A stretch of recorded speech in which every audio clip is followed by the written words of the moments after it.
everybody, Smoky Mountain Dave here, back at the cabin. Hey, I know I haven't done a cooking video in a while, and there's probably a good reason for that, but I thought I would do one today. And I was sitting over at the marina the other day, and there were some thru hikers coming through, and I said, what's your go-to meal when you get off the trail? And of course, a lot of them said pizza or mom's lasagna, but one guy said, I can't wait to get a good plate of goulash. And that kind of struck a chord with me. I haven't had goulash in a long time, so we're gonna make some goulash today, and I'm gonna take you through the ingredients, throw it in the crock pot overnight, and then see how it turns out tomorrow. So let's talk about some ingredients. Okay, first ingredient in our goulash today will be some stew meat from Brasstown Beef in Franklin, North Carolina. This is grass-fed, free choice natural.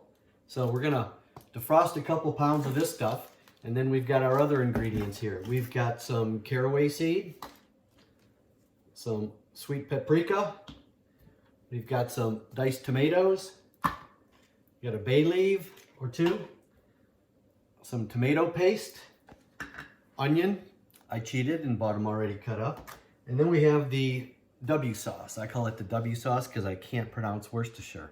So those are our main ingredients. Then we're going to throw it in the crock pot and cook it overnight, see how it turns out. So with that, we'll get started.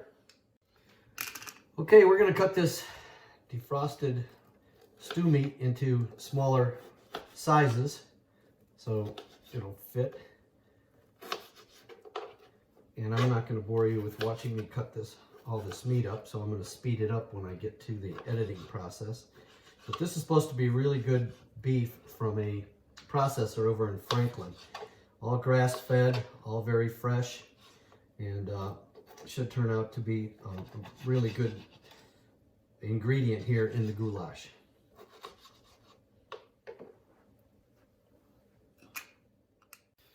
Okay, the meat's all cut up in bite-sized portions. That should make it a lot easier. And I guess I probably should have washed my hands after cleaning out the chicken coop this morning before I did that, but just kidding. I did wash my hands. Anyhow, got the stove and some oil, a pan heating up with some oil. And as soon as that's up to temperature, we're gonna start cooking this up. We'll salt and pepper it. We'll add the garlic, and then we'll start opening this other stuff so we can throw it in the crock pot and cook it overnight. All right, we'll start adding some meat here. Start seasoning it up, browning it up a little bit. Should take a couple minutes in this oil. There we go. Like I said, we got about 2 pounds of stew meat here. So, I'm cooking that up.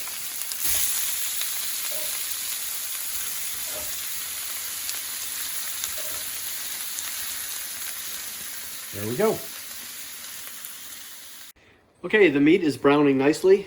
Then I've got some beef bouillon going in there, 4 cups. As soon as that's fully cooked, we're gonna take that off, and then we're gonna add our onions, carrots, and garlic to the pan and cook that separately. And then we'll start putting it all together into the crock pot.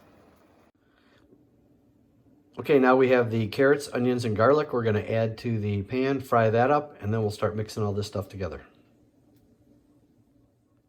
Okay, let's check and see how we're doing here. Onions, carrot, and garlic just about done.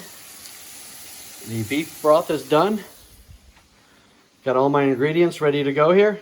So we'll start throwing them into the crock pot. Okay, let's start with the meat. Got a little broth left in there, so we're gonna throw that meat in first. Get some of that good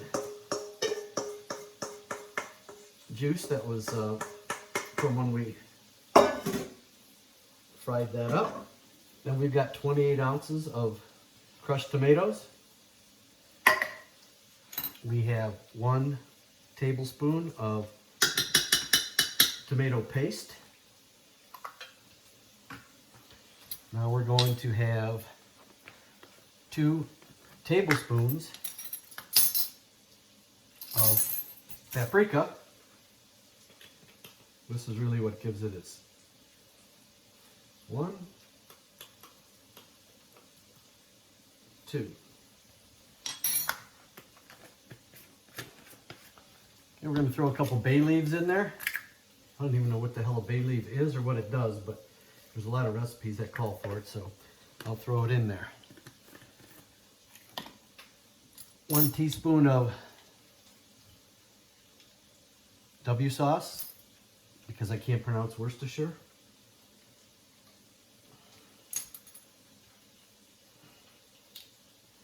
Better open up the top here.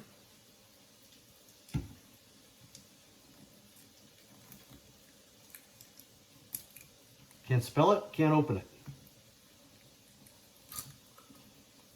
There we go.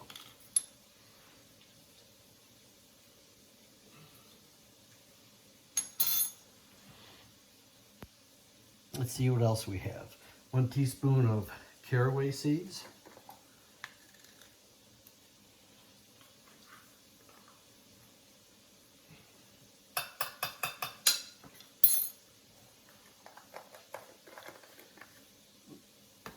Now we're going to add the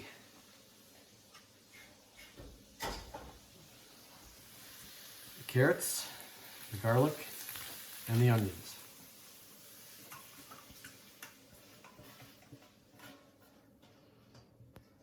Hope this turns out. Never tried this recipe, but not too difficult. So, and anything in a crock pot has a tendency to cook itself pretty good.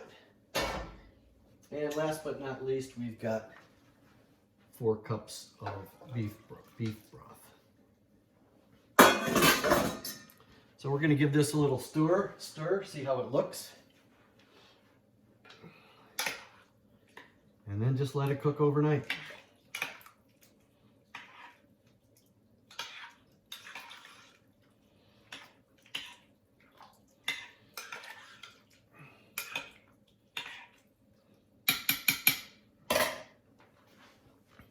Give you a quick peek at that.